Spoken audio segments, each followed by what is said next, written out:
Good morning. It is 6:28 a.m. on Monday, November 2nd, 2020. I'm Christiana Ellis and I just got up. This is 5 more minutes. My shoulder is not all the way better, but it's a little bit better. I was using a heating, like a heat pack on it a bunch yesterday, and that seems to help somewhat. But boy, it's just whatever I've got going on there is persistent.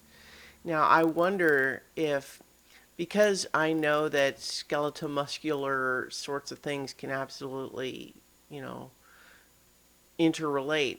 I had a lower back spasm last weekend. This one, the one before, a week ago, and I've had those in the past. In this case, I think that it was actually sort of triggered by going through caffeine withdrawal, but gradually that lingered for a few days the way they tend to do, and I just made sure to keep stretching it out and all of that sort of thing. But then I wonder if that, like dealing with that, led to me doing something a little bit different with my shoulder. And so now that the spasm moved up to my shoulder, I don't know about that. I mean, I know it's possible, but it's also like the back thing seemed completely better before the shoulder thing just showed up overnight. So, I don't know. In any event, I'm ready for it to feel better because it sucks. But, yeah. Um, so this weekend, oh, that's right. I was just trying to remember. I was thinking I had something I was definitely going to talk about, and I couldn't remember what it was for a moment. Last night, I decided to fill a couple of gaps in my cinema literacy, film literacy, in terms of seeing movies that I expected that I would like but had not yet seen. And those were a couple of classic John Carpenter movies. The Prince of Darkness. I think it's actually just Prince of Darkness, not the. And then, of course, In the Mouth of Madness. Now, I'm a big fan of John Carpenter's movies in general. I really enjoy a lot of them. Like I'd seen The Thing multiple times, um, Halloween, of course, Big Trouble in Little China, Escape from New York. I love a lot of his movies and really, consider myself a fan. But I was realizing yesterday that like there was a couple of notable entries in his filmography that I had never seen, even though I expected I would enjoy them. And so I decided first to watch Prince of Darkness. And as I put it on, I realized pretty early on into it that I was actually confusing that movie with another one of his movies, In the Mouth of Madness. Because I started up Prince of Darkness thinking, well, isn't Sam Neill supposed to be in this? The answer, of course, no, because he's in the other one. So that's why I ended up watching both of them. But I did watch both of them and enjoyed both. Prince of Darkness, I'll do sort of very basic summaries for anyone who hasn't seen them. So Prince of Darkness begins with a priest dying unexpectedly, resulting in the discovery that a sect of the church has been keeping like this secret bunker where there's this weird container of green liquid in there that they've been keeping secret apparently for thousands of years. Mm? And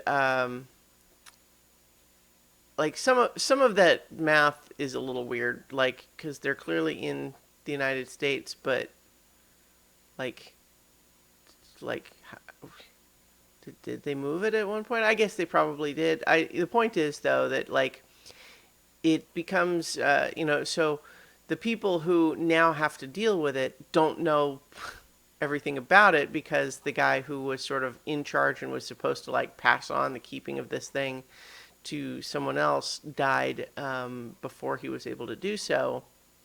And so now everyone's kind of trying to say, well, okay, well, now what? What is this thing? And so the new priest in charge decides he needs to get in touch with some of his scientist buddies over at the university to help him figure out what the deal is with this thing. And the cast is a real who's who. If you're a fan of John Carpenter's work, you have people from Big Trouble in Little China. You have in there you got all sorts of several actors. A lot of the cast overlap with Big Trouble in Little China, and yeah, I mean it's just pretty cool. I mean I really like the fusion of classic old school like exorcist style battling the devil, but combining that with high concept sci-fi stuff.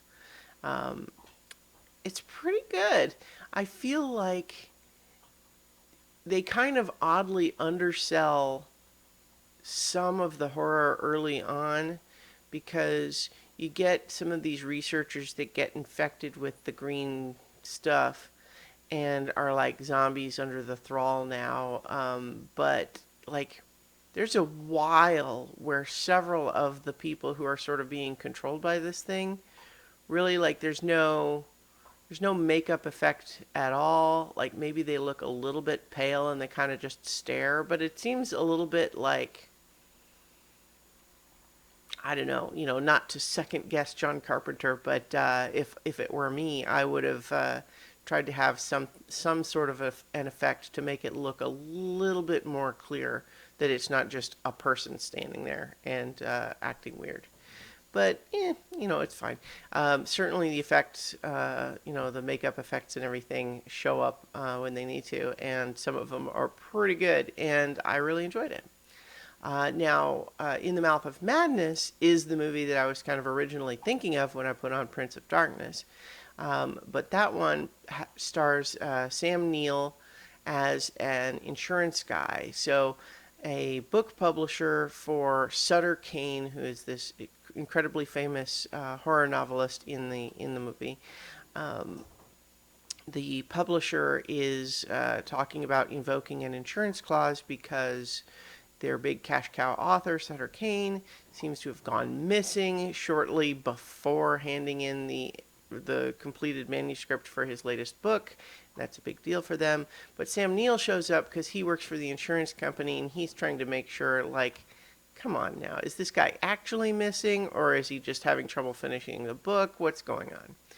And so that's the premise of how he gets involved. But we've got some very Lovecrafty stuff going on in this, where it seems like something about reading this guy's books make already unstable people go dangerously insane. And then increasingly we start getting into territory of like, maybe somehow what he's writing isn't fiction at all. Maybe there's actual slimy beings from beyond that trying to make their way into our world. And of course, we set up the movie, the framing devices that we see Sam Neill being dragged into, a psychiatric hospital and being put in a padded room in a straitjacket, and so we've got kind of a sense of the shape of things to come. And it was also really good. And here's the thing that actually surprised me the most about In the Mouth of Madness is like, I was a pre-existing Sam Neill fan, liked Sam Neill, enjoyed him in movies, but boy, he's really good in this. He is a little different than I feel like I've ever seen him before. I would describe the performance probably as like, take Dr. Grant from Jurassic Park, but make him like higher energy. Like if Dr. Grant is, at a 6, put him at like an 8.5, and but at the same time, he's also still got that sort of smirking, I'm the smartest guy in the room, even if you don't think so, attitude to him. And just yeah, and he really sells some of the horrific stuff. And yeah, I don't know. I really enjoyed both of those movies, and I'll still do have to get to work, and I've also been talking longer than I expected, so I'm going to leave it here, and I'll talk to you all tomorrow for 5 more minutes.